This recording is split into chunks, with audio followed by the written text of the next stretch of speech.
दोस्तों, आज की कहानी है माँ भाभी को रोबोट मत समझो, भाभी को भी आराम करने की जरूरत है। दोस्तों, कहानी शुरू करने से पहले अगर आपने हमारे चैनल को सब्सक्राइब नहीं किया है तो सब्सक्राइब कर लीजिए ताकि आपके पास से हर नया वीडियो। आराध्या कहाँ है? सुमित्रा ने बहू से पूछा। माँ, उन्होंने बोला वो थोड़ी देर सहेली के घर रुक कर आएगी। तराना ने सास को बताया। तराना और आराध्या ननद भाभी दोनों शॉपिंग करने गई थी। वहाँ आराध्या को कॉलेज की सहेली मिल गई। उसके साथ थोड़ी मौज मस्ती करने के हिसाब से उसने तराना को घर भेज दिया। तराना कपड़े बदल जल्दबाजी में रसोई में लग गई। पता है घर जाकर खाना बनाना है। 100 आदमी उस हिसाब से निकलता है। अब देखो, जल्दबाजी में ना खाने में टेस्ट आएगा, नुकसान का डर अलग। सुमित्रा बाहर चारपाई पर बैठी बहू को सुना रही। खैर, तराना को इन सब की आदत है। जॉब के बाद भी वो शाम को आकर फुर्ती से रात का खाना बना लेती है, जबकि आराध्या बहुत थक जाती है। सो वो जॉब के बाद आकर अपने कमरे में लेट जाती है। काम से थकना, आराम करना उसका हक है, क्योंकि वो तो घर की बेटी है। सुमित्रा के इस बेटी बहू के फर्क से अक्सर किशोरी लाल जी पत्नी को टोकते थे। आरू को भी भाभी की मदद करनी चाहिए। आखिर उसे भी पराए घर जाना है। ऑफिस वाले दिन ऑफिस से आकर भी सोती रहेगी। दिया बत्ती के समय कोई सोता है भला? छुट्टी वाले दिन शॉपिंग, मूवी, दोस्तों के साथ मटर गश्ती तुमसे तो 1 रुपया नहीं लेती, अपनी कमाई ही खर्च करती हैं। मायके में तो हर लड़की आराम और मौज मस्ती करती है। क्यों तराना बहू, क्या मैं गलत कह रही हूँ? सुमित्रा ने बहू का मन टटोलने की कोशिश करी। जी माँ जी, पिताजी के स्वर्गवास के बाद बड़े होने के नाते घर की जिम्मेदारी मुझ पर आ गई। सो मुझे आराम और मौज मस्ती का समय ही नहीं मिला। मायके में भी जॉब के साथ घर का काम किया, यहाँ भी सो मुझे फर्क नहीं पड़ा। अब तो भाग दौड़ की आदत हो गई है। शायद आराम करूं तो बीमार हो जाऊं। तराना मायूस होकर किचन में चली गई। किशोरी लाल जी ने फिर सुमित्रा को बोला, बहू सीधी और जिम्मेदार मिल गई है, सो तुम नाजायज फायदा उठाती हो, ये बात ध्यान से समझ लो। तराना को जिम्मेदारियों की आदत थी, लेकिन आराध्या को आदत नहीं है, सो उसे ससुराल में दिक्कत आ सकती है।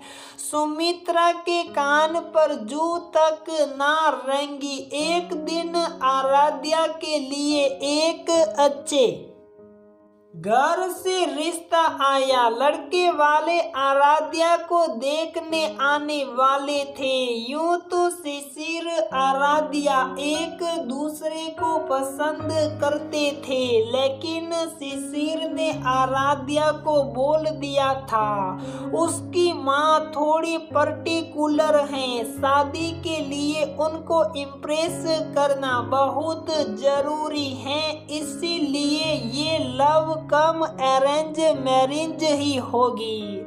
आराध्या और तराना दोनों ऑफिस से जल्दी आ गई थी, लेकिन आराध्या आदत से लाचार। भाभी आप उन लोगों की आव भगत की तैयारी कर लो, मैं आधा घंटा सोकर उठ जाऊं। नींद से मेरे चेहरे पर अलग ही ग्लो आ जाता है, नहीं तो थकी हुई मेकअप में भी अच्छी नहीं लगूंगी। आराध्या झपकी लेने चली गई। सुमित्रा तराना के सिर पर खड़े होकर महंगी क्रॉकरी निकलवा रही थी। समोसे, आलू की टिक्की, छोले के साथ जलेबी तराना बना चुकी थी।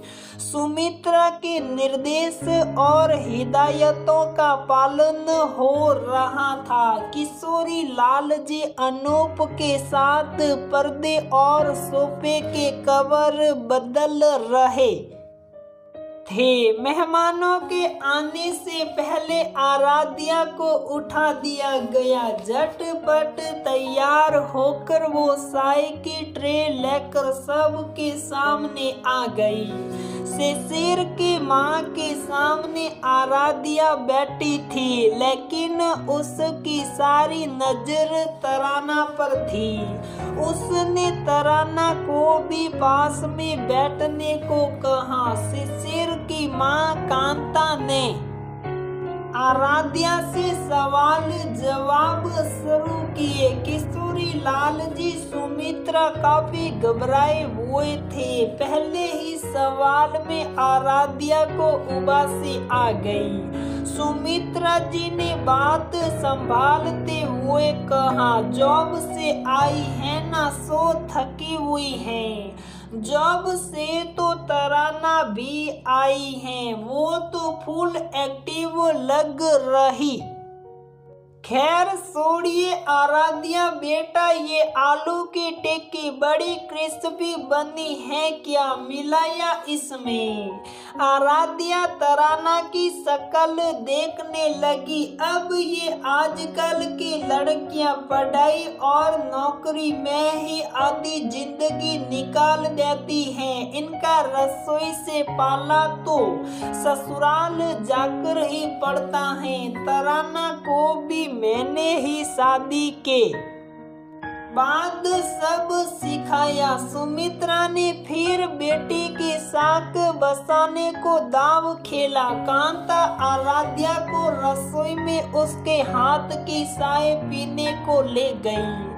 आराध्या के हाथ पांव फूलने लगे, क्योंकि भाभी के आने से पहले माँ और बाद में भाभी, तो उसने रसोई में सिर्फ खाना लेने को ही पैर रखा था, वो भी ज्यादातर हाथों में मिल जाता था। किशोरी लाल जी ने सुमित्रा को गुस्से से देखा। सुमित्रा नजरें जमीन में गड़ाए बैठी रही। चाय बनाने में भी आराध्या के हाथ कांप रहे थे।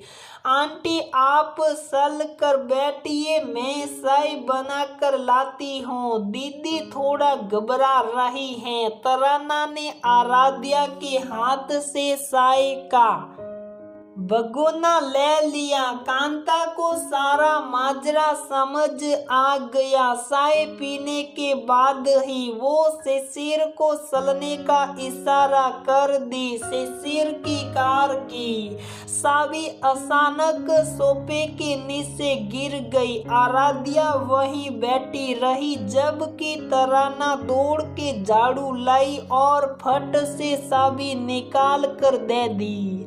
कांता को आराध्या को अपनी बहू बनाने लायक एक खूबी नजर नहीं आई। किशोरी लाल जी के इशारे के बाद आराध्या ने कांता के लिए कार का गेट खोला।